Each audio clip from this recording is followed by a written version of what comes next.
Hey, what's up, everyone? Welcome to yet another Stay Fishy Friday. Don't let him front. He just told me that everyone likes him better than me and had me laughing my butt off before I was getting ready to hit the start button. I was thinking you would have pressed, the live stream, and everyone would have heard us bickering about it. And like, oh, hey, what's up, everyone? But you know what? He waited, so you guys didn't get to enjoy that. This is my son and how he treats me. Beautiful moments. Hello, everybody. Happy Stay Fishy Friday. I'm so glad, that we can finally be here again. It's been so hectic all week long, and it's been crazy. But first, let's get down to business. What's the drinking word? So in honor of tonight, the drinking word is going to be Mr. Diesel. Oh, there's Diesel. Hi, Diesel. Hi, buddy. You guys were asking about him. You guys wanted to see him. You never see him no more ever since I moved. So here we have little Diesel. Brought him over for the stream just so you guys can absorb and watch all of his cuteness. So, you know what? Anytime we mention Diesel, anytime you guys mention Diesel in the chat, drink up. I absolutely love when my son visits me now. And you know how he's done this to me? He brings over... Wait. I bribe him. I bring food, I bring the dog, or I bring the baby. And I'm like, oh my God, Josh is here. What do you got this time? I'm like a little kid. What's my present, Daddy? Yesterday he brought over baby Laura, and I got to stop doing that, baby Laura. And I got to hold her in my arms. That's great. It's awesome. I love that. But then she got a little fussy, and, I had to start bouncing her. And then she fell asleep on Grandpa's arms. Oh, Josh is outside feeding, the fish. And I'm like, oh, and I'm doing the tapping on her back with my fingers, and I'm shaking her. And she just fell right to sleep. So I took the baby blanket we have here and put it down next to Tracy and put baby Laura between the railing and Tracy and, covered Tracy with the baby blanket so that they're separate. And I got a picture of it. It's so cute. She fell right to sleep. And then when she woke up, and she was just sitting there, and her eyes were so wide open, like big, huge blue marbles. And she's just looking around. Big man staring at me. And she's looking all around like this, and I had to get a picture and a video of it. She's so adorable. And I tried showing Tracy that, there's your granddaughter, honey, and blah, blah, blah. And I had Laura grabbing onto Tracy's pinky, for a second, and just holding on to it. And I'm like, Tracy, that's your granddaughter. You got to be here for this. And, it was so cute. It was so cute. I had to get pictures, but I didn't post them. But, I just want to show you guys. I'm so proud of that. That's such a beautiful moment. It was great. It was awesome. And then today he brings Diesel. I am just so happy when my son visits. So, yes, anytime you see Diesel in the chat, you go ahead and make that the drinking word. For the people that do drink. drink, that's the drinking word to play the underground drinking game. The others that don't, some people give us crap for it, but it's been something we've been doing since the very it's beginning. a hidden game. Yeah. You don't have to drink, you don't have to follow along. But if you are drinking and you want to, this is Friday night. This is my chance to get to hang out with my people. I don't get to go out. I never leave this house. It's like the best prison ever. I'm always here. So I get to hang out with you guys, and I love it. I love surrounding myself with good people. This is great. I love our Friday nights. But if you do happen to drink, you can actually, catch a buzz with us and drink. I try not to drink hard no more because well, you all have been aware, I got drunk a couple times on the live stream, and I don't want that ever to happen. And people are sending me pictures of me trying to drink out of a toilet paper roll one night. I swear I thought that was my cup. Good times. Yep. Yeah, hit that like button, guys, please. We appreciate it. It helps us with the YouTube. I remember a certain 5 live streams that'll always go down in the history books. One What's that? Was the toilet paper roll night. Oh, that's number 1? Oh, it's top 5. We've got the Greg's Turtle live stream. I don't even want to remember that one. That was horrible. I mean, it was great. It was funny for you guys. But I'm over there like a dingbat, not understanding that you guys are associating Greg's Turtle as Greg's member. And I'm over there, yeah, he's got a huge turtle. It's awesome. Have you ever felt that turtle? He's so heavy. And these guys are laughing their butts off. I had no clue. So I look like a deer in the headlights. You know what I'm saying? Right. You're the only one with no sound. If you have no sound, I would restart the live stream. We have been having an issue with the chat popping up and down, and we just refresh it, and it comes right Yeah, back. our sound's on. I can see it right here. So I have sound on my phone, so there is sound. So we are good. Everybody else is saying they hear sound, so go ahead and restart it. And number 3.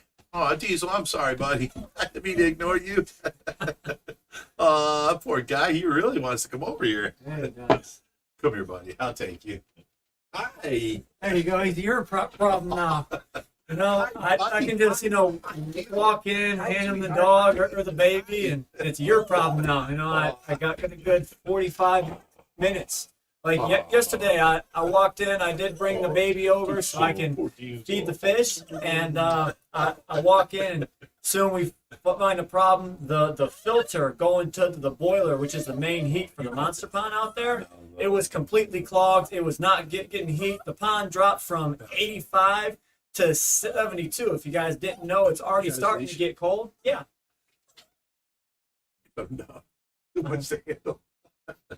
Yeah, so the pond got cold yesterday to 72 degrees. Yeah, so if you don't know, it is already getting cold here in Ohio at night times. It's dropping down to, the high 30s, stuff like that. So if you don't have heat on the pond, it can drop, temperature rather quickly. I got it. Elsa Berry says, you guys do realize that if the person has no sound, they won't listen to you telling them. I had my hopes that somebody should type it to them. Right. That's funny. Our lovely viewers. All right, number 3. I don't know. We're past that. We'll do viewer's choice. No, we got number 4 and 5. What are your top 5 moments? What about the chip eating contest where Reaper's son had to go to the hospital right afterwards? That was fun. What about the pie in the face where we had no? We had the 2 other YouTubers here, and we got everybody with the pie in the face. I don't know. But there were some memorable ones. Well, I can't drink like that no more because I am at least 12 hours a night, sometimes 16 hours a night. I watch TRACY. So I can't be drunk and have a good time, Yeah, there was also a few live streams that got a little R-rated that we had to remove afterwards. So there was 2 I remember that I removed. I mean, if you ask me, those live streams are the ones that are more fun, but also at the same time we've got a picture to live up to. So we try and keep it. We've got a bunch of different diversity of people watching us. So we've got devoted churchgoers, we've got police officers, we've got normal friends, we got young people, old people, so we got to keep it in the good G rating, that kind of stuff. So yeah, I had to remove it. It definitely wasn't a G rated video that time, and I did remove it. Wasn't PG. It was you stopped it. It was hardly R. It wasn't bad, but a lot of people complained, and I had to take it down. He wants you. Oh, buddy, I'm sorry. I put the chain on him to put him on the ground. And he wanted right back up. He can go right to my leg, and that's the whole reason for it. All right, well, we will try it. Okay. He jumped right back down me. Go on. My problem is I put him here. Instead of loving on me, he's wanting to go over that way. Yeah. And I don't understand it. Just deal with it. There you go, buddy. You got another hour and 20 minutes. Anyways, do we have enough people here to start the TRACY update? Mm-hmm. Okay. You got oh wow, we're only at 260. Okay, that's better. I'm like, something's wrong. We're only at 75 people. So, now with the TRACY update, we have got her dentist appointment set, and this was through a viewer that was from watching us. They wanted to help, so I talked to them extensively on the phone, and he said he can handle it. He can do it with local anesthetic, everything that the doctors want. They don't want her to go under, all that kind of stuff. So he set up an hour and a half interview or an hour and a half appointment so that he can clean her teeth and at least get the 2 fillings in. and then he'll assess the rest, and we'll go from there. He said. The other place wanted to, start pulling teeth and doing all this, and right now the object is to make her to where she doesn't have pain, and we can look at it any way you want, but as Tracy, we just need her not to have pain right now. So if she can get to where she's not having pain, which is great, let's fill those 2 little cavities that are shown, and let's do it under local anesthesia and clean her teeth. And at that point, we've got all the time in the world. We can set up appointments to do anything. This other dentistry was terrible. So I won't mention their name and all that, but it was bad. And we waited so long to finally get in there, So hopefully he's working with me on the price, and I'm paying for this out of cash out of my pocket. So we're gonna go and get that done, and that'll be, I think, on the 27th. So that'll be handled. And we had one of our nurses call off in the last couple of days that, I don't know, I had to work I think it was 28 hours straight, and then another 12 hours after that. Evelyn showed up. I didn't know that Evelyn was coming I didn't even know it was Thursday. Evelyn's shows up every Thursday from 8 p.m. until midnight. As I need to catch up, and here's my last 4 hours to make 40 hours a week. Yeah. And I'm like, okay, that'll work. That's fine. Last night, I'm sitting here and I'm taking care of Tracy, and somebody opens the door, and I go running in here. Who's at my door? Just going to open the door like that. And it's Evelyn. I'm like, what are you doing here? She goes, it's Thursday. I'm like, it is? I'm like, thank you. I've been up for so long taking care of Tracy. I'm going to go in and go to sleep. You take care of Tracy. She goes, okay. I said, she's done this. She's done that. She's on this much air. I just repositioned her. She needs to, I think it was be fed, and then that was it. So I told her everything that needed to be, and I went in. I caught me a couple hours of good sleep last night. Unexpected. I did not expect it. I thought I had to be here, 24 hours a day until today, which I didn't know if Mara was going to show up, because Mara was sick, and she was in the hospital and stuff. So Mara ended up showing up today, and you can tell she's sore and all that, but she showed up and she's doing her thing.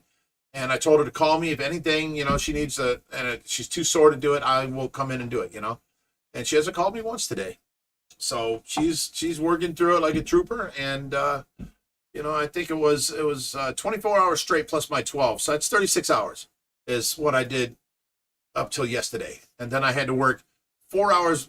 Evelyn showed up, and then I had to work from 12 at night till 8 in the morning. So I worked the 36 hours, had a 4-hour break, and then worked 8 hours. And then Mara showed up today, which I went in and went to sleep. I got some sleep today.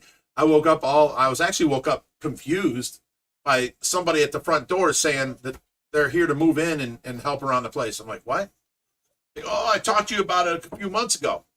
I'm like, oh, yeah, I do remember the conversation, but I never told you to come up here and move in. He moved up here from Kentucky or something. I don't know. So I never said that he can move in, but he's here, and he's a heck of a nice guy, very knowledgeable on fish. He went out to my cichlid, fish tank, and he was just naming these cichlids left and right with their Latin names, and I was very impressed. But I told him, because of the last person we had living here that poured the hot coffee water on me, that could have been my nurse, that could have been Tracy. That my nurse, agreed, no strangers living here.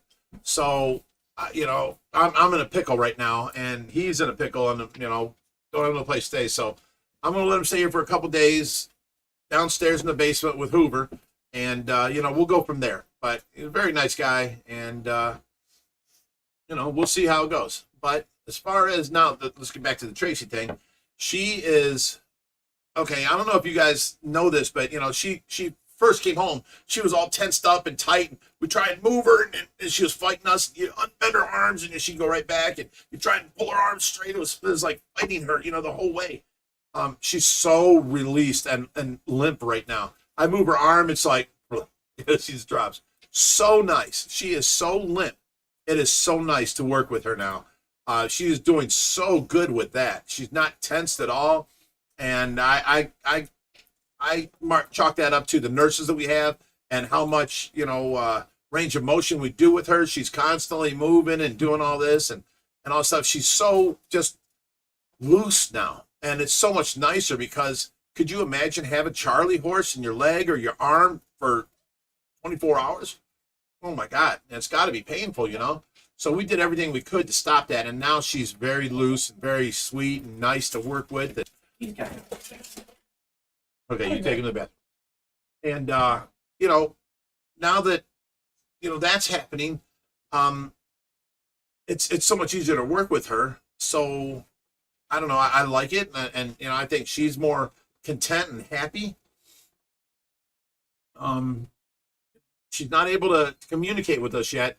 She still closes her eyes every once in a while on command, but I'm trying to get her to squeeze my hand, you know, like when baby Alora fell asleep on me and I put her down next to her and I had the baby grabbing her pinky and stuff. I thought that was just, my heart melted. I'm like, Tracy, your granddaughter's holding your pinky, you know, and I had to take a picture of it to show her, you know, later on and this and that. But she didn't seem to, she wasn't incoherency. She was just like staring off, you know. So, you know, she missed out. And I'm going to keep doing that as best I can. And maybe one of these days we'll catch her when she's in a moment of clarity and, you know, she can see and hear the baby. You know, I'm thinking that'll help so much, you know, because, you know, she just lays there and it seems like, you know, she's giving up or something. Not like she's giving up, but she's just like, you know, she's not, I mean, she's trapped in her own mind. So, yeah, how great could it be? But I talk to her every day about, you know, you got to help us. You got to work towards this, you know, head towards my voice, you know, work towards this. Look at me when I talk to you, you know, try and show me that you're there. Don't just give up, honey, you know. And I talk to her all the time and I kiss her on the side of her face and I try, you know, each week I try different spots that I kiss her because there was one point where I got her a big sore on her forehead, turned all red where I kept kissing her all the time on her forehead. So, you know, I come in, hi, Tracy, how you doing? I give her a kiss. You know, I kiss her goodbye. And then I come back in later, hi, Tracy, I give her a kiss. And it was always on her forehead. And she got a red spot there. And I'm like, oh, my God, what's this? And it turns out it was for my kisses. So I try and change where I kiss her. I kiss her on her cheek, on the side of her temple, and then on her forehead. And I have to keep switching between them, you know. And I always, when I talk to her, I put her hand in my hand. Here, give me your hand real quick.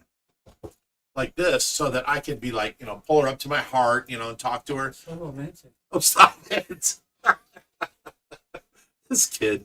There's a kid for sale. Anybody want him? You can't. So, you know, I talk to her all the time, and especially in the morning time. She's so alert in the morning. That's when I talk to her most. But we never have baby Alora here in the morning, you know. So it's just, I don't know. You know, as much as she keeps progressing, I know she's going to be back and eventually, you know. It's just taking so long. But, you know, when she first came home, you know, she was steady and her feet were there and she would never move. And after a while, we'd see a movement, you know. And then I was tickling her all the time to see, you know. And then I started tickling her foot and she's moving her foot and moving it away. And then next thing you know, she's moving her foot up and leaving her foot on the bed and bringing her knee up, you know, pulling in. And then next thing, you know, she's on her side and she brings both knees up and she's in the fetal position, which was our favorite position laying in bed. I remember I hated that. She'd roll open like a ball and I'm like, Trace. But, you know, I would give anything to have her back in the fetal position, you know. But anyway, she does that on her own. Now, you know, when I take the adult shorts off of her, a lot of people complain because I said diaper, but, you know, I'm a realist. It's a diaper. I mean, come on. I take the adult shorts off of her. When I pull down between her legs, she always clamped her legs closed, you know. Now, when I do that, she brings like one leg up, her foot off the bed, her knee off the bed, her leg. I mean, she brings it up. I'm like, wow, that's some movement, you know. I ain't seen that before. And she, you know, I tell the nurse this, and she's like, she stole my thunder. She's like, oh, she's been doing that. I'm like, I never saw it, you know. So she's getting more and more movement, and it seems to be coming from her feet upwards, you know. Like she's not ticklish in her knees yet. She used to always be ticklish. You know, I'd reach over, grab her knee, and, you know, tickle, and she hated that because she was so violently ticklish, you know. And then every time she used to yawn, she'd be like, stick a finger in her mouth. She'd be like, dang it, Rich, you ruined my yawn. It was so cute. I do it now to her, and she don't even notice my fingers there, you know. So it seems to be she's becoming more aware from her feet up, so it has moved and it continually moves. So I'm going to keep on doing things. I tickle her all the time to see if she has movement from there or notices it. And, the first thing was ice on her feet and then, ice on the back of her knees. And, she noticed all that. And then it turned into tickling on her feet, so she's just so more mobile now. And, she's been holding her head up forever on the wheelchair. Now she's in the wheelchair sometimes up to 6 hours and she holds her head up the whole time. And, she's getting so strong. I can walk her around the block and she don't, at first it was kind of floppy, and her head would go back. Now she's like straight up, she's there. Even when the wind blows and everything, she's got that muscle back. And she's doing so good. But, I want so much more for her. Get to the point where you can say yes or no. Because at that point, we can get a physical therapist in here and physical therapy items. Like, have you ever had the baby in the jumper in the hallway and they'd be in the jumper? Well, I want something like that for Tracy, that we can put her in there that would hold her torso up straight and her, body, and then her feet would just barely touch the ground, to where I could, roll her like that or walk her like that, or, have her in the upright position for a couple hours a day or something like that. Once they won't do physical therapy until she's aware and can answer questions. So that's what I'm hanging for next. That's the next step. We're waiting on that. So she's fighting and she's coming back, and more every day we notice something new. Every week there's definitely something new. Now she's coughing so good and she's doing so good on her own. I hardly have to go internally and suction her out because she notices it and she's coughing it out, and then we just suction out the bib. The bib isn't something the hospital gave us. She has a trach collar, and she used to cough up into there, and we'd have to clean it. Well, I cut a hole in the bottom of the trach collar and put a bib on her. And now I cut a hole in the bib and put it over her trach, and then the trach collar goes on over that. Now when she coughs, it hits the trach collar, goes to the bottom, and falls out the hole and fills up the bib. So we only have to suction her out like every 3 coughs. It'll get a bunch of liquid in the bib. And, that kind of thing. So, someone says they should give her, Patrick, says they should have to give her therapy anyway. Here's the problem.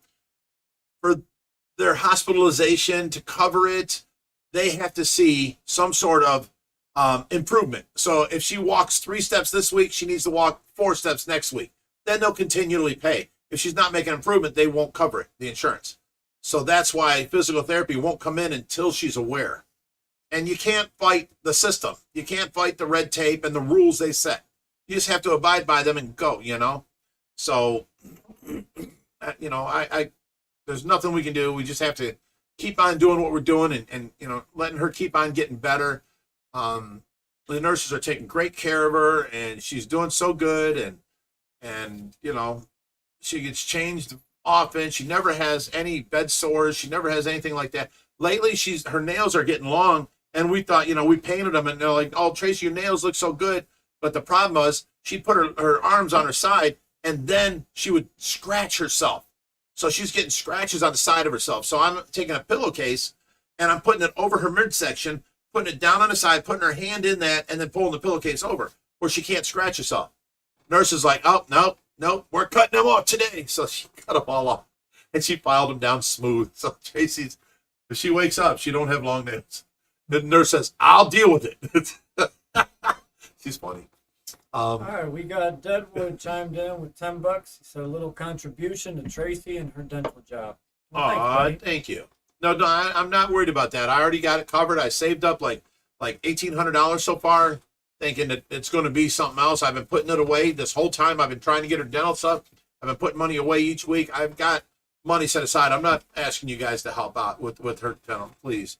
I can handle this. You want to help out for the fish. I totally appreciate you wanting to help out with Tracy. I love that, and that you care about Tracy. I love that too, because Tracy's such a sweetheart. She wasn't a go-getter type person. She was a follower. So as long as she followed somebody that was good, and did right, like when she was home here, she, I tried telling her, you don't lie, and then family's everything, and this and that, and don't lie to your family, and if you get in trouble or do something wrong, let me know, and we'll try our best to get you out of trouble first, and then I'll deal with, the consequences or whatever.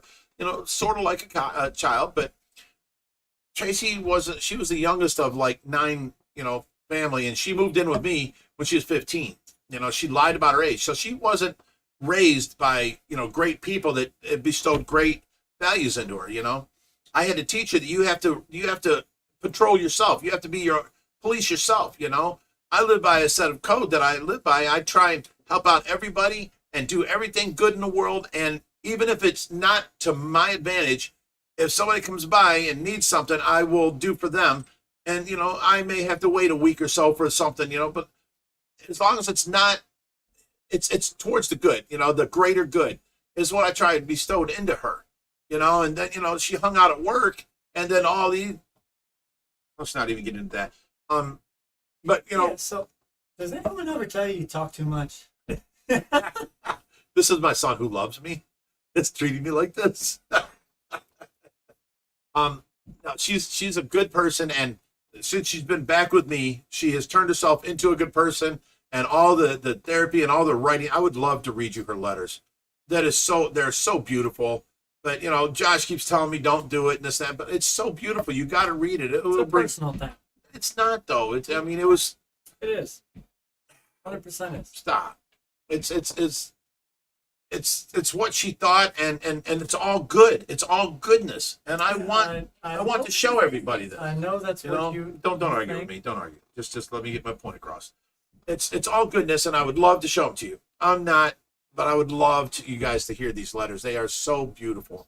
I read them over and over, and it brings tears to my eyes all the time. It's just beautiful. She's such a good person inside now, and she didn't deserve this to happen to her. And if I wasn't so angry of what happened in the past and jaded, I should have remarried her, 10, 15 years ago, and been living a life of joy ever since. I just didn't see it. I didn't believe it, But people are asking what I did to Diesel to make him calm down. So I took him outside and I ran him around outside for a little bit. He got tuckered out, and now he's wanting a nap. Really? He didn't go pee? He peed on like 10 different things outside. Oh. He said, I remember this spot and that spot and that spot. Oh, but the mailbox. Yeah. You're so calm now. Hi. There it goes. All right, okay, so let's go on to the fishy business, the fishy talk. Hope you guys love the Tracy. I love talking about her. I told you I was going to derail this live stream just a little bit. So, we always get to the fishy questions. We'll 100% do that at some point here. But I wanted to have basically a conversation between me and you. So, okay. There's a new grandkid in the house, well, in the mix. What's some of the things that you're excited to experience and do with your grandkid?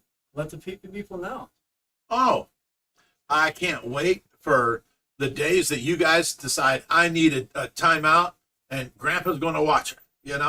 I will watch her, take care of her, and then I'm going to buy her all the little what do they call them? The little play sets, the kitchenettes and the table, and have little tea parties and all that. And I'm going to get her like these. I've been looking at circus rides, believe it or not, and I found a circus ride. You go to the Memphis Kitty Park, and they have like 4 cars, and they have lights on, and they're going, and the lights are flashing. I want one of those for the backyard. I found one that's got 6. It looks like bicycles, and it's self-powered. Every kid on the bicycle has a pedal, so they ride around the circle on the centerpiece. It's a merry-go-round, but it's self-powered by bicycles. Right. I was like, well, that's kind of cheesy. I can hook up a chainsaw motor to that, or a Briggs and Stratton motor. You know how I build stuff and make things, and I was like, I could hook, and it was $1,200. So I was thinking about that, but then I want maybe even the chairs that hang by chains that swing around the center thing, that's really neat. You put 4 chairs on there, a minimum weight, 80 pounds or something, just for the kids. Have the teeter-totters. I'm going to build her a playground like you would not believe. We're going to have, the rock climbing to get up to the tree house, the fort and stuff, 2 or 3 slides coming down, all in sand. And oh yeah, she's coming home full of sand every time you leave her here. I'm excited. I want to get started on this. I want to do this, you know, taking her out to do all these different things. And, you know, you already trust me alone with her, you know, and, you know, she's such a little sweetheart. She's so easily taken care of. You know, at first, the first day that she come over and I held her for like, you know, 10 minutes. And then she started getting fussy. And then she let out one cry. I'm like, here you go, Josh. I'm like, wait a minute. I raised 3 kids. I can do this. I'm like, oh, so I started doing different things. I put her in my arm and I'm holding her like this. I'm patting her on her butt like this. I start shaking her up and down and she quieted down, you know. I go outside and I ask Josh, what's your one thing you do? The funniest thing, I'm in the fish room. I'm feeding the fish. It was yesterday. And he comes out, he said, Josh, she's fussing right now. What do you usually do to calm her down? I said, well, bounce her. You got to understand, it's not from not knowing, but every parent, you know, finds a certain thing that the baby likes. I want to know what he found that works with her. So instead of sitting here having her whine and cry for a half hour and trying different things, I ran out there real quick and I asked him, and I come back in, I put her on me, and I started doing the up and down. That's what he does, you know. And I started doing it, and I was bouncing my whole body. He's like, Dad, you ain't got to bounce the whole body, just your arms. I'm like, oh, okay, well, that's easier. I bounce her, and I'm patting her on her back at the same time, and her head went, poof, and then she picked it back up. Then her head went, poof. Then she picked it back up, and her head went, poof. And she picked it back up. I'm like, oh, she's tired. Yeah. The next thing you know, she laid her head down, and that was all she wrote. I patted her for a while. I stopped bouncing her, and next thing you know, I took her, and I put her down next to Tracy, and it's the pictures. It was just an adorable thing. But, you know, it's smarter to ask. I mean, you can sit there and think that you know everything, right? I raised 3 kids. I know the best way to calm them down at the time. But here's a new kid under a new type of, you know, raising. What's your best way? You know, what do you do to stop her from, you know? It's better to ask than thinking you know everything and try and do it yourself. The things I tried didn't work, you know? So I asked him, and it worked. Always keep an open mind. No matter how smart you think you are, keep an open mind. What's up, Diesel? All right, so let's get to your fishy questions. Have we missed any? Someone was asking, I don't recall the name, they were asking if they could raise 2 arowanas in the same tank, and it's completely possible, but you should always keep in mind that arowanas can be somewhat territorial. So what works for you might not work for someone else. For us, we do everything based off of pure size and volume of water. A lot of the fish that we keep together work because we have them in massive tanks. And they have the room to do what they want. And they'll, you know, stay to this side. The other one will stay to that side. If you start taking some of these fish that we have together, because, hey, look, Ohio Fish Rescue can do it. They're together in a 4,400. In my 265, and they're fighting like crazy. Why isn't it working for me? Well, fish can get territorial if you keep them in a smaller tank. 2 arowanas might not work, but in a 4,400, we have 5 of them together. And in a, let's say, a 125, you can raise 2 small. You know, get them at 7 inches and raise them up to a 1.5 foot each, and they're doing fine. All of a sudden, they're going to start jumping. You know why? Your tank's too small. And then you have to place bricks on their lids and stuff like that. The tanks are too small at that point. Take one out, the other one will stop jumping because he's got enough room to you know. Everything we do is by size and trial and error. You know what I'm saying? So I know that, you know, you can't put jaguars in a 125 that are mating with, you know, other fish because they'll kill the other fish. They're a mated pair, you know. But no, we had a mated pair breeding in our 4,400. Right. Because they didn't kill nobody. They had their own little area. The other fish stayed away from that area. That's all they need is to claim their own area. But in a 75 gallon, your Oscar may claim this half of the tank. And anybody comes over this way, he'll kill. It don't work for me. No, they're too small. They need a bigger area. So a lot of people go, well, he can live in that. It's big enough. A 125 for these 2 Oscars, well, you've got other fish in there, and they're wanting to swim past their area, and this is off limits in their eyes. They want to kill these fish, you know? So these fish have got to learn not to come near their area and stay on their side of the tank. Don't always work that way. Some fish ain't that bright. They don't keep coming, you know? I mean, at the end of the day, you know, nature always does it best. You know, we try and replicate things in the aquarium. You try and figure out what's the best way to get this fish to breed, what's the best way to get these fish to get along. And at the end of the day, you just give them close to their naturalistic habitat as possible, and nature will always find its way. Like you see in our tanks, we have everything connected together. It's all one system. And there are absolutely cichlids everywhere. We don't try and breed them. Nature just finds its way. That's going to do what it wants to do. Our water's clean. It's healthy.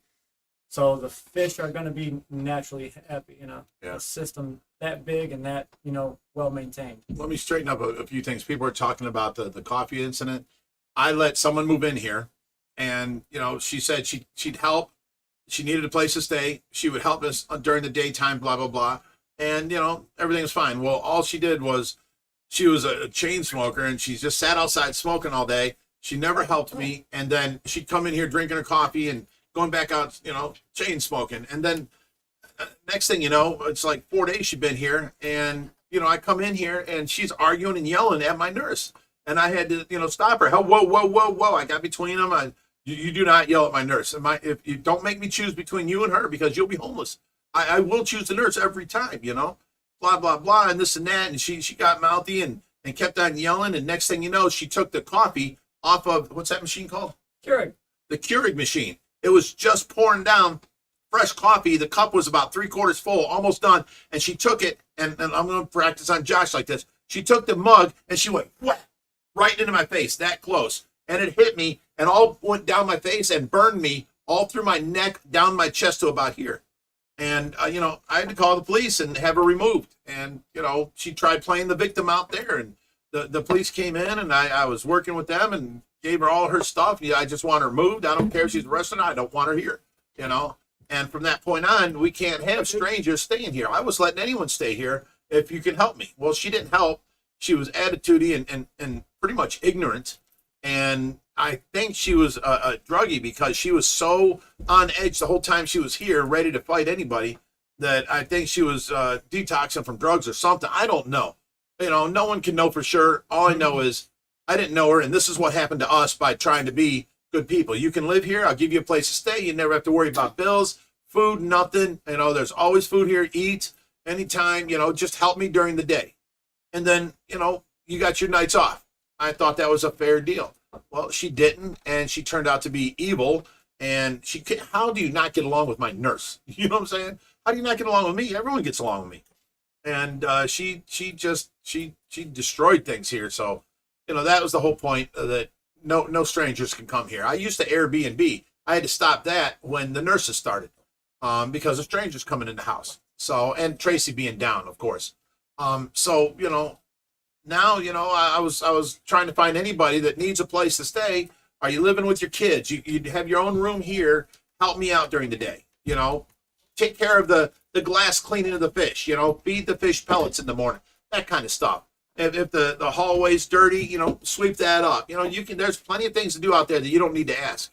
And just generally keep it clean and help us. And it did not work out. So that's where that came from. All right, Josh. So there's two questions that popped up. One has a 125-gallon tank with 3 Oscars in it. He wants a catfish, but red tails get too big, so he's not doing that again. What kind He of said again. He said, what kind of catfish would you recommend? You know what you need for that tank? A giraffe nose. A giraffe cat. Yes. If you go with a dwarf, yes. A normal giraffe cat gets about 3 foot. In 15 years. I'm saying the giraffe cat, being its normal self, it sifts through your gravel.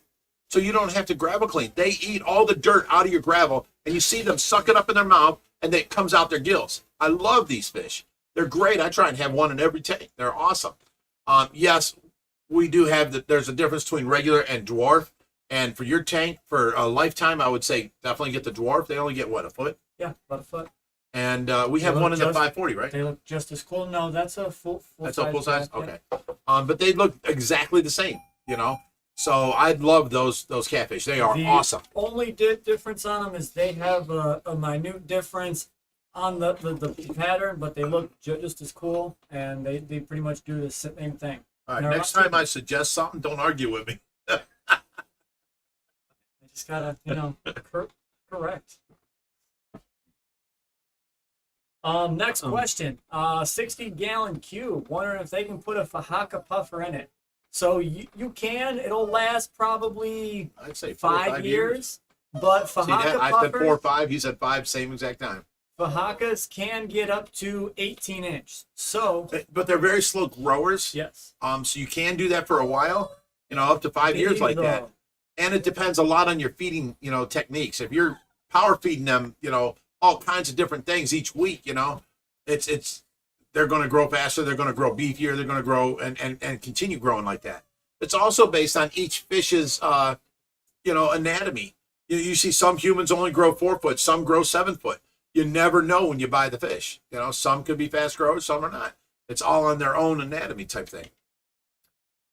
So back to your question, 60 gallon will be good for about 5 years. Yeah. After that, you'll probably want to put them into like a 125 or a 180 for a full grown. We had 2 black-eared Pangasius catfish. They're supposed to get up to 5 foot. We got 2 the same size. A year later, one's 18 inches, one's about 10 inches. There was no difference. They stayed in the same tank. They got fed the same food. It's just their genetics and, what they eat, how much they eat, how hungry they are, that kind of things. I mean, just like dogs, you always got the runt of the litter. You've got ones that grow exceptionally well. So you never know. Fish. Lori Kish says, I love Tracy. She gave me my first tour of the rescue. And look at her now. She's head mod. Yeah, Tracy's a sweetheart. For those of you, you can never ask too many questions. So I'll always do my best to try and answer them. Don't feel bad if you have to repeat yourself. Just keep on putting them in there, and I will eventually get to it. Yeah, repeat yourself. We don't mind. Suhan says, Big Rich, I love that you never give up on her. You are a great person. Well, thank you, Suhan. I want you to know that I didn't know that you were the Suhan that was here and helped out in the very first, sale that we had. Yeah. I thought you were Richie's boss, like Suhan. Suhan Campbell, same name. I didn't know that I was talking to you this whole time. I thought I was talking to her. I'm sorry. Doom Pie says, ha ha ha, his schedule. Suan, $5 says, so, does Mike still have a job? But seriously, does he? Who? Mike. Yeah, he went and he started his new job. Oh, that Mike. Yeah, he did start the new job? Yep. Just like you said, he was quitting that job in a day and starting at Amazon. I don't know why everybody, made a fuss about it. I mean, he told me, and I told you guys, that Brittany Ziblis, $20, says, Josh, can you tell us what it was like driving with your dad in Hoove? Also, please rate who is the better cameraman. The better cameraman out of who? Hoover and me. I mean, duh, come on, people. So driving with Dad and Hoove, it wasn't as bad as I thought it was. They weren't bickering the whole time. We never bicker. We mess with each other. It's how we joke with each other. I call him Fat Man. He calls me Fatter Man. It's just that. And I even said we have to stop doing that online because people got offended by that. But we're not. We're the best of friends. Don't worry. We're not putting anybody down. And we're both, on the. Well, I'm more on the diet than he is, but we just tease each other. That's all. And we stopped doing that because somebody got offended. But no, we sat there. We listened to tunes. We, Yep. And of course, I'm Dad, so I helped him drive from the passenger seat. So everything. We had a good time driving. It was great. JP Merlo. Oh wait, let me go back.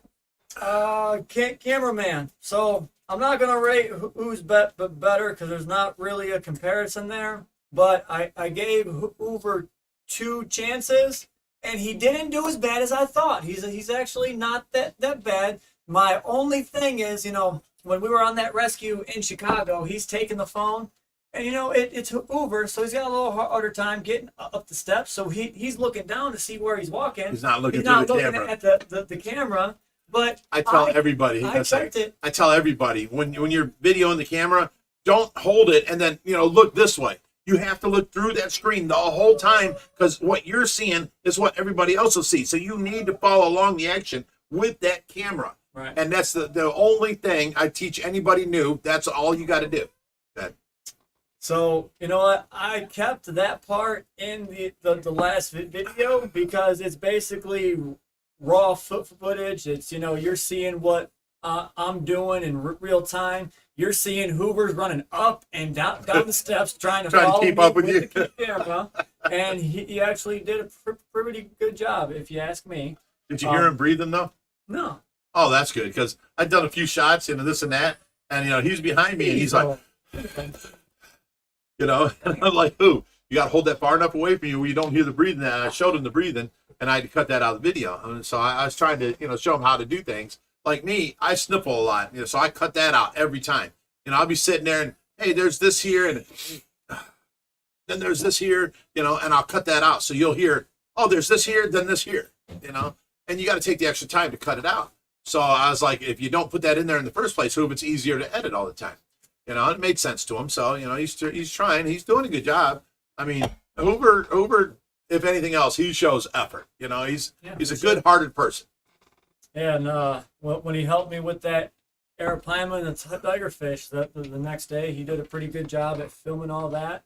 And basically, when I was there, I'm like, you know what? Just get me what I asked for, film.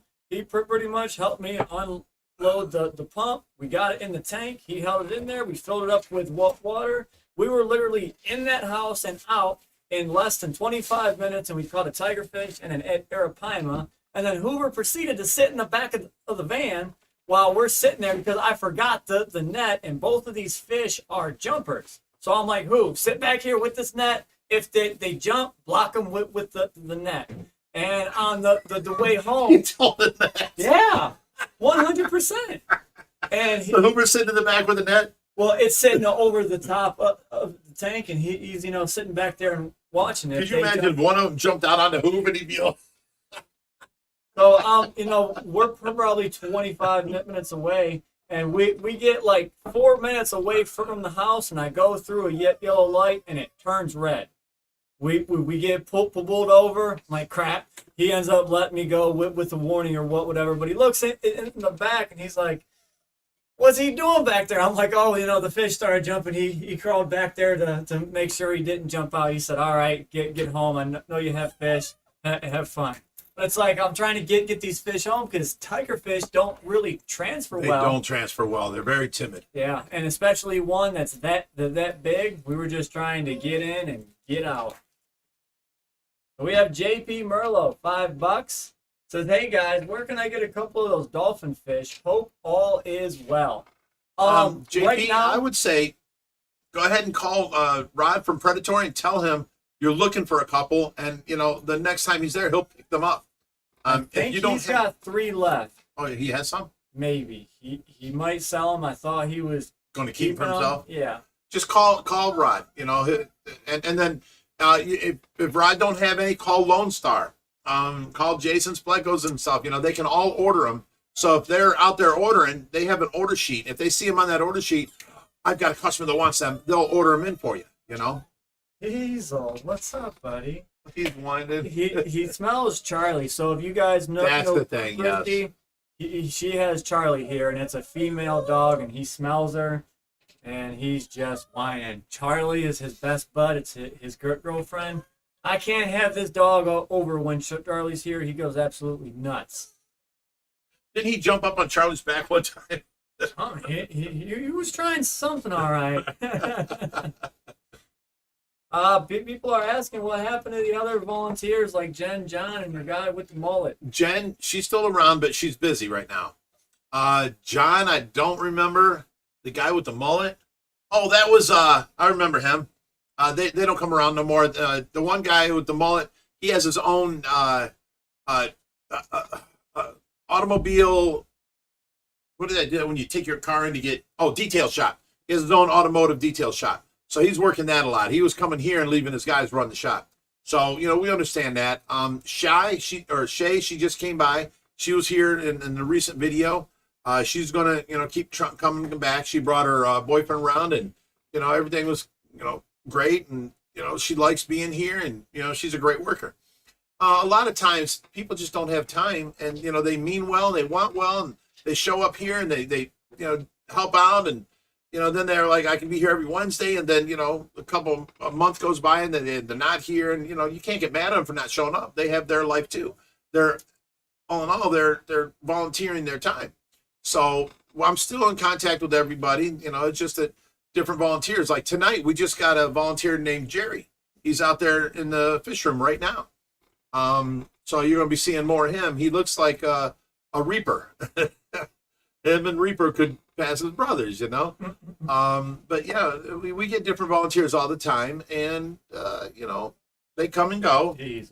So you can't never get mad at a volunteer for not showing up no more. They have their own lives, They are donating their time. So what I've kind of said in the past, we kind of go through waves. They'll come for 3 to 6 months, and then they're gonna get burn out because it's repetitive. You're doing they're doing the work same here stuff plus their own life over and over, and then it and gets over. to be too much. Yeah. And which one's going to give? They're going to give up at the rescue. Exactly. Because they got their own life to run. Well, things get hectic in their own life, so I never get mad. And then they come back by a couple months later and help out for a week or two, and and I'm like, if you can come by once a month or once every 3 months, it'd be fine. Yeah, I never shame anybody for not being able to come here.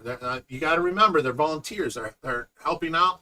They're giving their time, which is the most precious thing you can give, basically. Holden Cambram says, Josh, will I need to upgrade my 125? I have 3 Oscars, 3 Severums, a chocolate cichlid, an electric blue Acara. I don't know how big an electric blue Acara gets, but will these fish be good in a 125? Exactly what he said. No. No. The Severums We have can 2 get up to Oscars about here a at foot. 18 inches. Yeah, they can get big. The blue Acaras max out at about 5 inches or so. They stay a little bit smaller. The Oscars can get up to about 18 inch. So they will be good for a long time, but some point, 10 years down the road, they're gonna outgrow that tank for sure. Oh, and just one thing I want to say. This is to a couple of our mods. There's Brittany Ziblis and AZ Fish Room. They are basically man and wife. They live together. They work, and they run their lives, and they spend all their time here being mods for us. Well, we went up to Chicago, and they took us out for a steak dinner at Longhorn Steakhouse. And I thought Longhorn was like a Ponderosa. I've never been to one, but Ponderosa was a cheap steakhouse, and I'm telling you, it was like better than Outback. This place was an awesome steakhouse, and it was awesome steak. And then we had the best time there with these guys. We had so much fun, and I just want to show the video over and over and over again because AZ does a great impression of our boy Hoover. That was funny. Oh my God. I ended the video with that. It was so hilarious.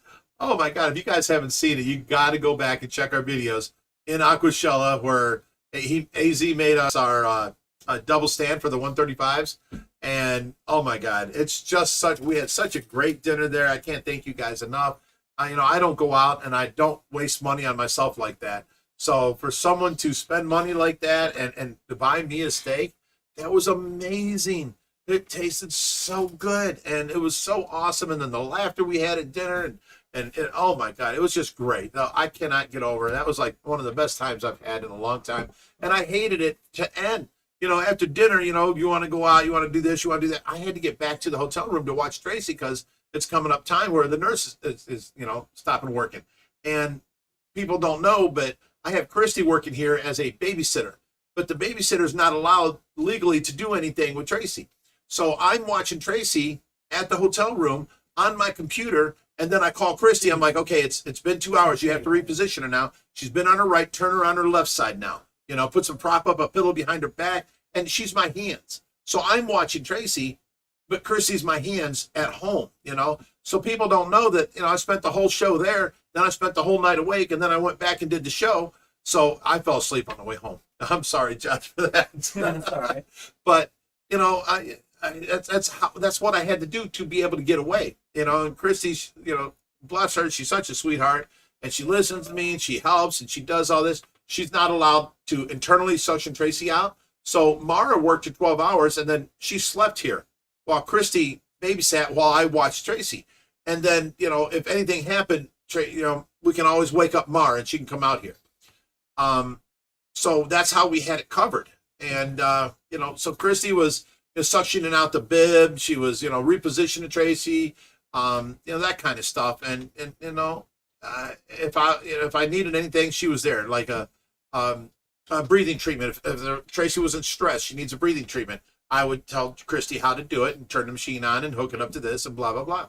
That's how we got through the nights. And that's the only way I can get away, because I don't have a spare nurse that can come here and stay here for the night while I go away, So thank God for Mara. She spent the whole weekend here. She worked a 12-hour Saturday and her 12 hours or Friday and then 12-hour Saturday for us to be able to go do that show. And, she spent the night here in between. And she spent the night here Friday night and Saturday night until Evelyn showed up at 8 o'clock Sunday morning. Then Mara went home to her house. So she spent 48 hours here, basically. So, let's hear a hand of applause for our girl, Mara. Thank you so much. But, I don't do these shows all the time, so I'm not trying to, use her or overuse her or whatever. I cut it down to 4 shows a year.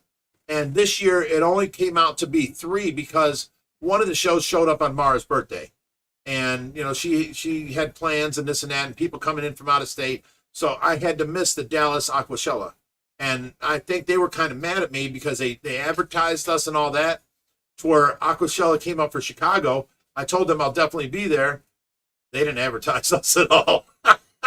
I'm like, okay, I'll take that because we didn't show up for, Chicago. And we weren't in none of the advertisements. But, we were there.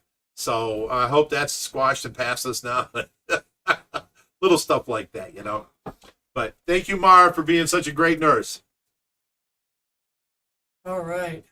So do you remember the guy who bought the 320? I don't even remember the 320.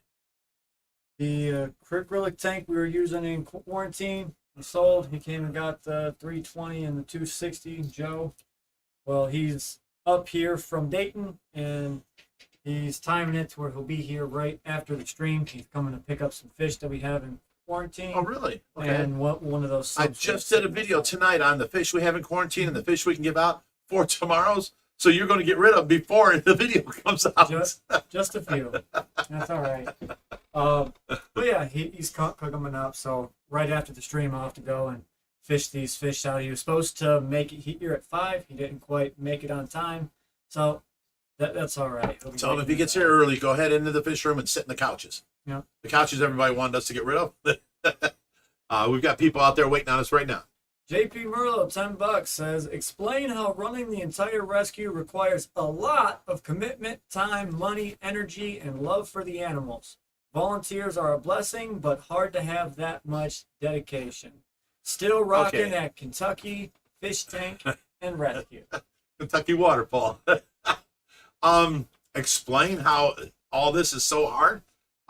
No, it's easy. It's easy. It's not. All you got to do is just, love your fish, feed your fish, clean your fish's tanks, clean the aisleways, clean up everything he leaves laying around. I'm sorry, I had to throw that in there.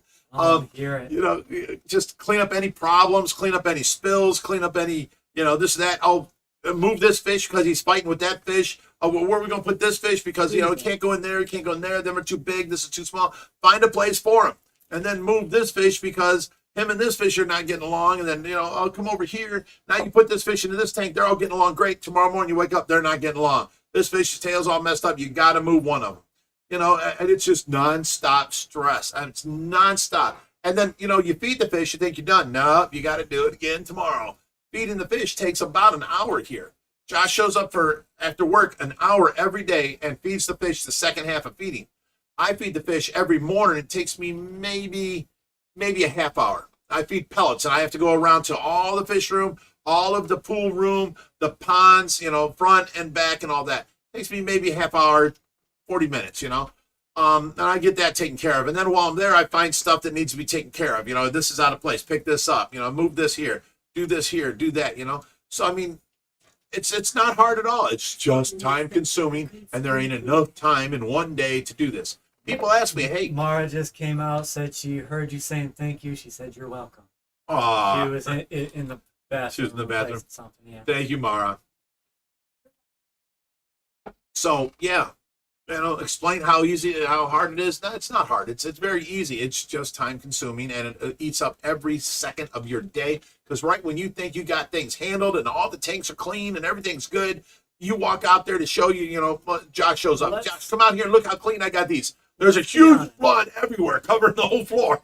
Let's be honest. You only think it's easy because we've been doing it the last 20 years, and we've got this down to a science. On top of that, both of us. On top of that, it is nonstop our time out there. Other people don't live the way I live. You know what I'm saying? Other people live, they come home from work and then they go out for the night. You know, or sit in there and watch TV and eat bonbons and, you know, whatever. We don't get to do that. Our day is nonstop running from morning till night, blah, blah, blah. And I have to stay up nights and watch Tracy. That's another additional, you know, responsibility put on there. And I sleep 2.5 hours in the morning every morning to get my REM sleep. At nighttime, I can fall asleep 15, 20 minutes every hour and, you know, sleep, but I never get REM sleep. So I'm dragging butt the whole next day. You know, so I mean, it's just nonstop. I don't have a life. I don't get to go out. I don't get to go shopping. I don't get to do this. You know, I explained to everybody, running this rescue is like the best prison I've ever been in. You know, it's great here. This is awesome being here. Right. Any one of you would love to come spend a night at this house. This is great. There's a pool hall in the basement. There's a band room in the basement. There's big TVs everywhere. There's spare bedrooms, beautiful bathrooms, huge kitchen, plenty of food. Go swimming, go in the hot tub, go in the tanning bed. It all sounds glorified. Now, get on the zip line, have fun. I can't remember the last time I was on the zip line or in the tanning bed or in the hot tub. I can't remember. It's been that long. I just don't have time. When I do have time, I go to sleep, you know? So it's just, people call me and say, hey, I want to start a rescue. Don't do it, is my, don't do it. That's my advice. Don't do it. It's just, it took over our lives. So let's be honest here. So yesterday I came over. I told you guys the pond dropped 10 degrees and the filter was all clogged. Yeah, that's unexpected. We didn't know that. The first time I took that filter apart and cleaned everything, it took me about 3-4 hours to do all the work. I've done it so many times now and have got it down to a science. I know what works best, what works the easiest. And I came over here and got that done in 40 minutes. I drained everything, got it empty. I washed the filters and got it all back this together. Poor boy, you don't understand how hard it is to take this filter apart. There's like 12 of these pain in the ass screws. You got to unscrew to take this off, and then you got to go all the way around. And then you try to take this off, and, you know, a few of them are hanging up. You get this off, and then you take the top off, which you have to disconnect from everything else. You take this whole top off, and now you've got the filters. And now they're so heavy and full of stuff. Each one's 3 foot tall, and one's about this big around. I'd say that big around right there. You know, a whole full circle, 1.5 foot hole in the middle.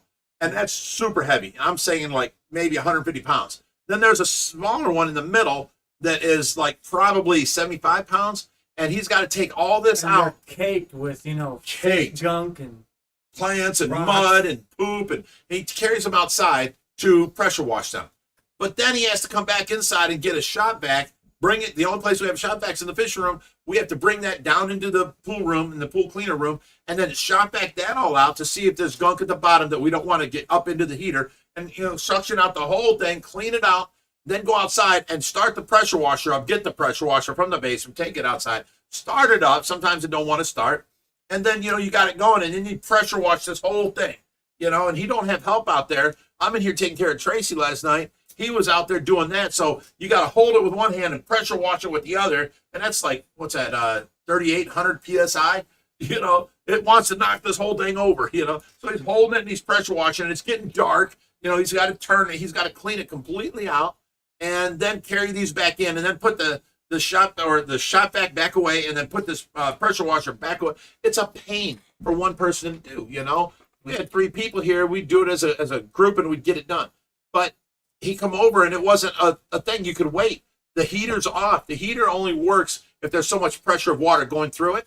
And the pressure was too slow. The water wasn't pumping through. Josh opened up the bypass valve from the filter, and the pump just immediately pumped out, you know, big flow of 2-inch water. Close that through. Now the heater won't even turn on because there's not enough water coming through it. That's how bad the filters were. And it's only been running, what, 3 months now since we put them in there? I'd say probably closer to 6, but we've cleaned it probably twice. But I'm saying since the last time we cleaned it then. Yeah, about 3 months. Yeah, So 3 months. And you know, the last filter used to last maybe like 8 months at a time. And now it's like, you can't wait. You have to do it now. Josh is like, I don't have time to do this. And he's running in here. He's like yelling at me. And I'm like, and he went out there and he did it anyway. And he got it done within a half hour. But I'm telling you, that boy stressed himself out. And it was hard. And he had to have been out there grunting, lifting this stuff out of there, carrying that pressure washer itself is probably 125 pounds. You know, he had to carry that out of the basement. I mean, this boy worked his butt off yesterday to get that done because he had to get home. You know, and he has a life too, you know, and a baby and a house and all that. We didn't bring up a wife, you know. Where you been? Why are you over there so long? I'm not saying she's like that. I'm just kidding. I'm emulating what all wives would be like. Why does it take you so long over there? Why ain't you here? You've been off work for 3 hours now. You know. So, yeah, he busts his butt. So, you know, he's here an hour a day, every day after work, and you know, he has to go home and deal with his house. He's got projects he's got to do at his house and stuff. You know, it's a lot. You know, I would not recommend doing this kind of rescue to anybody. There's a couple rescues out there, like the guy that I started the rescue. I ran into this. It was Monster Fish Rescue. He would charge to pick up your fish. It'd be $75 pickup fee.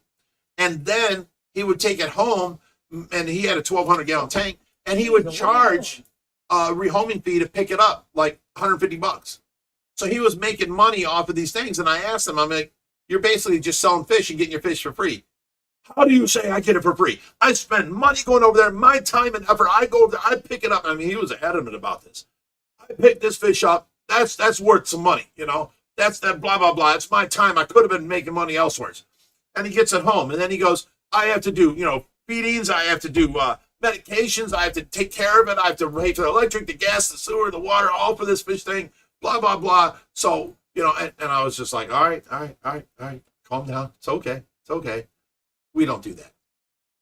We get people donate us fish, and then we find them home. Somebody the other day had the audacity to say, you keep almost 100% of the fish you got. You're going to run out of space soon. You know, that's an ignorant. And I mean ignorant as in not knowing, not you're dumb. Don't take it as you're dumb. Ignorant means not knowing. That was a very ignorant question, because how can you say that if you've watched any of our videos? We give out at least 90% of the fish that come here. We give out for free. On our dime, we pick them up for free. We never shame anybody, and we never charge anybody. We come there, and then, you know, sometimes they'll give us extra things, a filter here. You know, I got some extra lights in there. Can you use them? Sure. You know, and we build this big array where I've been accused of being a hoarder, which I'm not.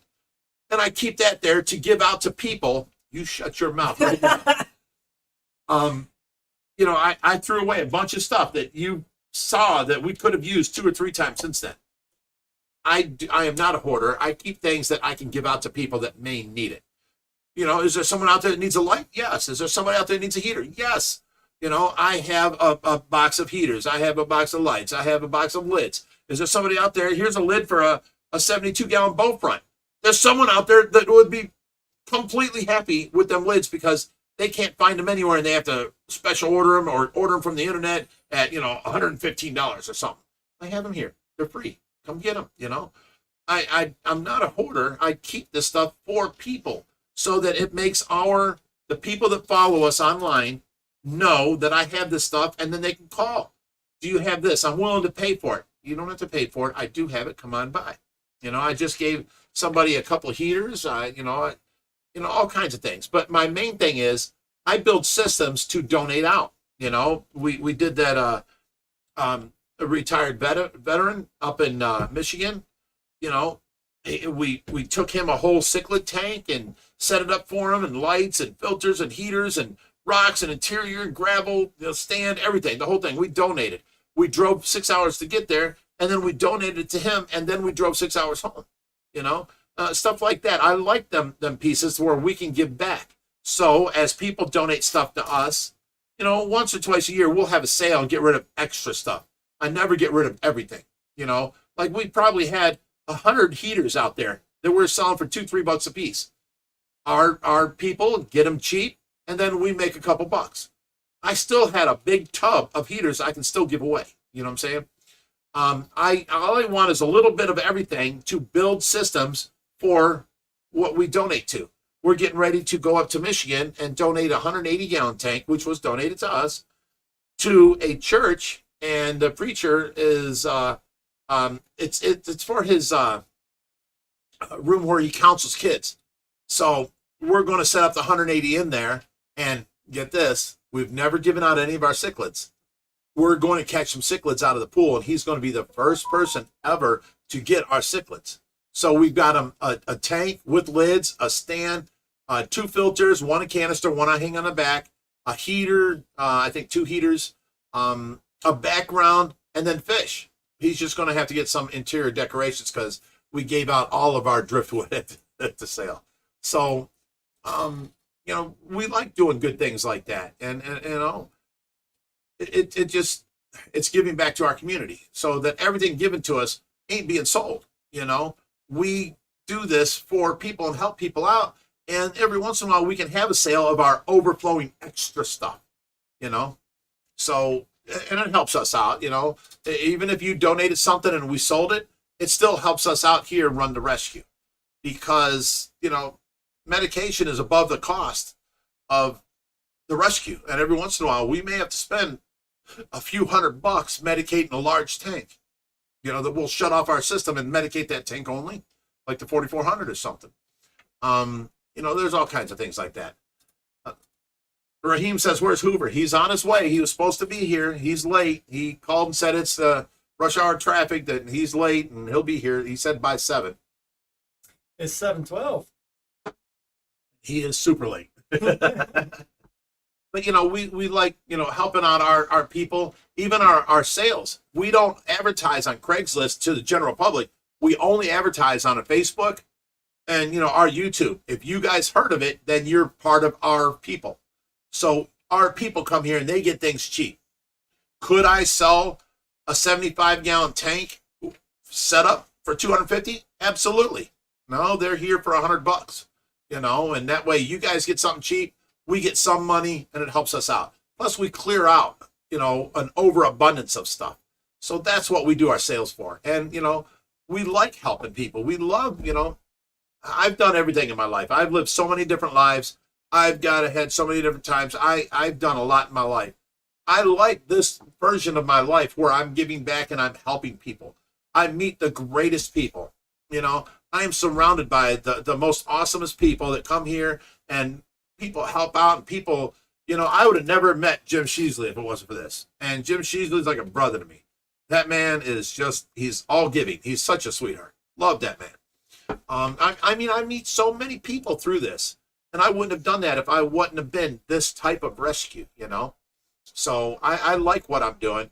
Yes, it takes up all my time. Yes, I've got a lot of problems with Tracy and this and that, but that's what God decided I have to deal with, and I'm dealing with it. And, I see it as no more than if Josh ended up, in that situation, I would be taking care of him, He's my family, I would be doing this. And that's all there's to it. There's no question, So, as far as other people asking, should I start a rescue? No, this is horrible. This takes all my time. It's, people always think that, that this is our full-time job. No, it's not. No, it's not. He has a full-time job, and then he has a new baby, a new girlfriend. Well, I can't call her a new girlfriend no more because you've been with her how long now? A year and a half? Yeah. Let's say a wife, a house, and a baby now. Let's go with that. And that's a lot of time in itself. And then he works an 8-10 hour a day job, and she's expecting him home, but he stops by here and spends an hour here every night. Sometimes 2 or 3. When you see them big moves, like when you move that 1,000-gallon tank, he was here probably 6-7 hours that day. That took a while. Yeah, that was a Saturday though. You weren't at work. But what I'm saying is, he spends a lot of time here, and no one can get mad. We're doing good work and helping a lot of people out, and all we do. I love surrounding myself with good people anymore. I love this. You guys. I get to hang out with you guys on Friday nights. That's awesome to me. It's like a treat. I love hanging out with you guys.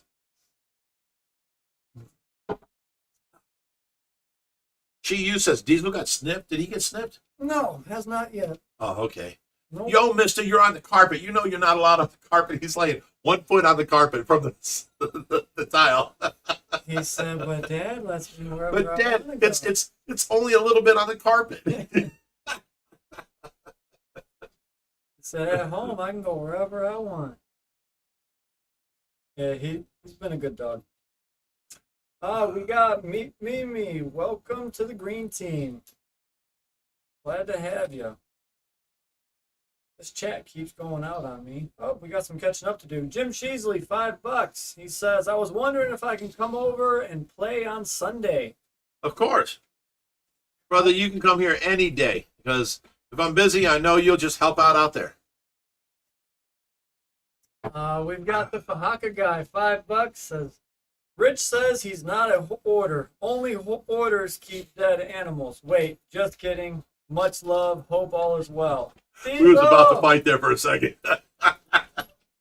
I did that because these were my pets. I had this stingray for 18 years, and when it died, it was so beautiful and I did not want to just throw him away or bury him. I wanted him on our wall, but I couldn't find anybody that could reproduce him or something like that. You know what I'm saying? So I found people. Plenty of people gave me numbers to people that wanted to charge me $20 an inch. It was a ridiculous price. This thing's like 36 inches across. So, it was a dream of mine to have these fish captured and on our wall, and immortalized. But the old way of mounting a fish, you used to stuff them. You had to have the actual fish. Now that they do recreations, and they basically build the fish from scratch. You can basically use a photo and give them a length on it, and they basically recreate the fish like that. We got Suan, $10, says, if something is donated to you, you turn around and sell it, but put the money to the rescue, I don't see a problem with that. Oh, no. I'm sure the donation was to help no matter how you use it. That is true. This is true, but I don't want people thinking that everything they donate is just being sold and we're being stingy. I never want to have that persona cast upon us. We work hard, and when we start making enough money, like Corey had he said, well, you make money on YouTube. Well, yeah, that's how it's not coming out of my pocket no more.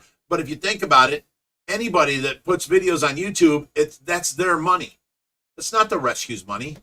The rescue ain't making this money. I'm making this money by putting the videos on there. We put that money completely paying off the bills of the rescue. So it's not coming out of my money coming in from the houses that I rent out. You know what I'm saying? Which it used to be.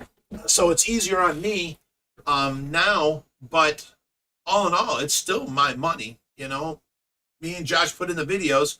We should be splitting that and putting that in our bank accounts. We're not. We both make, and the deal I came up with him is, once we make $3,000, that'll cover the bills for the rescue. Anything after that, we'll split. So, but then there's problems, like if a tank breaks and we got to buy a new tank, something like that, or something always happens. A medication, a medication comes up and we have to spend $2,000 on medication. That's above the $3,000 normal bills. You know what I'm saying?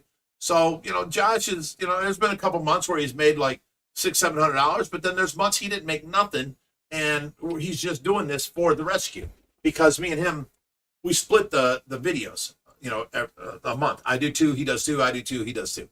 And so it should be our money.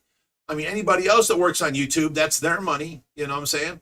So, but it's money now that this is on the side from what I used to pay. I used to get my money from my house rentals, and then that would come out of my pocket to help cover the fish, you know, rescue.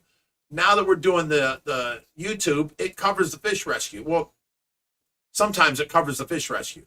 Not so much recently because the price of food went up, price of electric went up, price of gas went up, price of everything's gone up. And now we're not covering the cost no more. But we were riding pretty there for about 6 months, 7 months, where all the money from YouTube's coming in is covering all the cost. And, you know, Josh is making a little extra spare change in his pocket. And, you know, we were hoping that, you know, the YouTube money would get higher and higher and higher. And then we would have like wasting money, you know, like instead of giving Josh his $2,000 for the month and I keep my $2,000, let's each put in $1,000 and let's buy some backgrounds for the, you know, fish tanks, which we deem as unnecessary, not needed. You know what I'm saying? They need a tank, they need food, they need medications, they need light, they need, you know, at least gravel. But the Universal Rocks background, that's a luxury. So, you know, right now, you guys know we sold a few of our old tanks and came up with some funds. We had both of them 550s and that boat front that came out of one of the houses that we went on a rescue for. We ended up not being able to. We haven't touched that money. It's sitting there. Haven't been able to use it at the rescue, so we just went ahead and sold it. And our plan was to go ahead and buy a fiberglass tank that's 20 foot long, 54 inches wide, 54 inches tall. But and that'll replace where the dog bone in the 600 is and be perfect for us. And then also in the building of it, we want to have a slot on each side between the windows where we can put a divider in case we need to divide fish, and we can have so many fish here, so many different kind of fish here, you know. So it works for our purposes.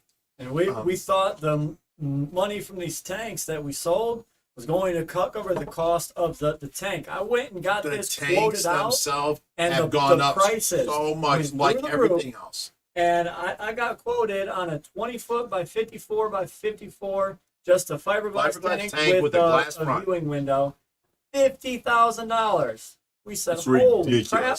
So that's not going to happen. If we get that tank, we'll most likely build it again, like we build did a wood tank, like the 3000, and exactly. It'll probably be about $8,000 at that point. We'll have to do all the work ourselves, which I don't mind doing. It's just going to take a lot longer time because I don't have, you know, 8 hours a day to put towards when the we tank. built the 3000, he didn't have a job and he was home for the summer for school.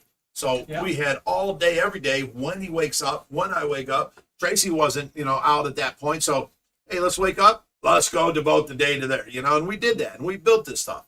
And you can look on our Ohio Fish Rescue page, and you can see in the back pictures, pictures of us building. Here's this wall, here's this wall, here's the front, here's this, here's the bottom going on, here's the interior, you know, sheathing going on, you know, here's the fiberglassing. I mean, the whole build was on there. And now, to do it now, we're going to have to do like 3 hours every Saturday and like 10 minutes a night. So here's the thing. You know, first you build the rough framing, and then you come in the next day. Which is just forming. That's great. That's easy. You get the sheathing done. The next night you might do the fiberglassing of the seams. Night after that you do all the fiberglassing and the resin after that. Maybe, you know, the next time you do painting, and then you come back and do 3 coats of paint. And then, you know, slowly but surely after the paint's done, you have to install the window, put the cat pieces on, you know, do your center bracing supports. So it might take a couple months to get the next tank built, but it can happen. It will happen, but it is going to, you know, slowly make this rescue become that much better. We're getting rid of a 650 and a 600. We'll be replacing it with like a 4000, you know, that works better for our needs. We'll have dividers in it. We can have tanks that float on top. You'll still be able to see the 2200. We have to separate fish by size. So we have fish that shouldn't be with fish because they're the same size. As they get bigger, we need a tank Okay, this is for the 7 to 10 inch. This is for the 10 to 16 inch. This is for the 16 to 20 inch. This is for the 20 to what? That's what we need tanks for, because then we can micromanage between that. Well, this 16-inch fish don't get along with this 16-inch fish. Well, he's not really got a big mouth. We can put him in the smaller tank and separate him from this fish. I mean, there's a lot of politics go into where we house each fish. You know, we don't have the tanks the way we want them. If I had it the way I wanted, here's South American cichlids. Here is all, koi. Here is all Oscars. Here is all arowanas. You know, here is all pacu. Here is, I don't have that luxury. You know what I'm saying? I cannot afford that luxury. We'd have to have 50 tanks here. Yeah, I mean, that's what it's essentially turning into. But at the same time, you know, fish do die. And, you know, as that happens, we're able to switch some tanks around. You know, you might have one tank set up, and then, you know, a couple years down the road, a couple fish die. You're like, well, this tank's not really working the way it started, so let's go ahead and switch the things around. So always there's fish being moved around, new ideas, new stuff coming in. So it's constantly just a game of musical chairs, moving all these fish around, figuring out what works. But this fish grew, 2 feet. Now he's becoming a butthead. Oh, but he's, here's this Amara. He's an absolute beast, and he has to be in a tank by himself. He can't be in a 75 no more. So we have to give him this 220. But this 220 is home to this fish and that fish. What do we do with them? So it's like that all the time. Non-stop headache. Right now, we're using a lot of our quarantine tanks for fish because they're mated off. We've got them a pair of parrot cichlids. They're in a 150. We came in, just quarantine them. They paired off, and now they had a clutch of eggs. Unfortunately, and they turned into wigglers too. Yeah, they did hatch them. Unfortunately, they did eat them. So now we're going to go ahead and toss them into the South American tank. They've got their color back. They look awesome. But you don't want to put them into the Bellagio community tank? No. Why? If they pair off in there, there's so much room that they'll just keep the community fish away from their spot. Just lay a piece of slate in the corner on one side. If you want them to breed, your best bet is 350. There's hardly nothing in there. Let's talk about this later. Plecos. Let me go to this. No, we can talk about it now. They're probably enjoying it. We've got that 350. That was a segue to this next question. You stopped me. I roped you right back in. Okay. Aaron Cazzoli says, I do miss the DIY stuff. You guys were doing a lot of it when I first started watching, but I can understand not being able to do it with Tracy and all. This is true. Plus, we were trying to grow more when we first started. We were building more.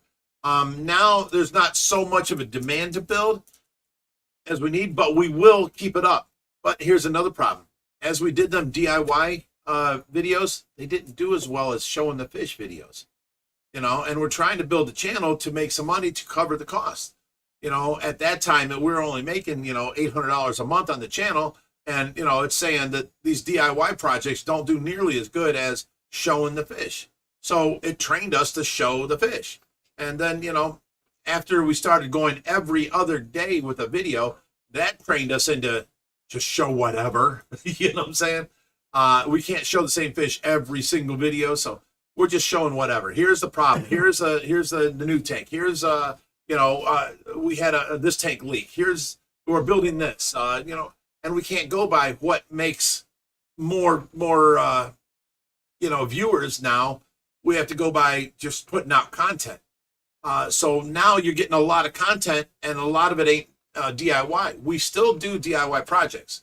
I did the DIY, what do you call them, canopies for the tops of the tanks, and we showed that. The DIY light system, we did that. Just hang in there. There'll always they will be come. more stuff. We will have more. Yeah. I will show them.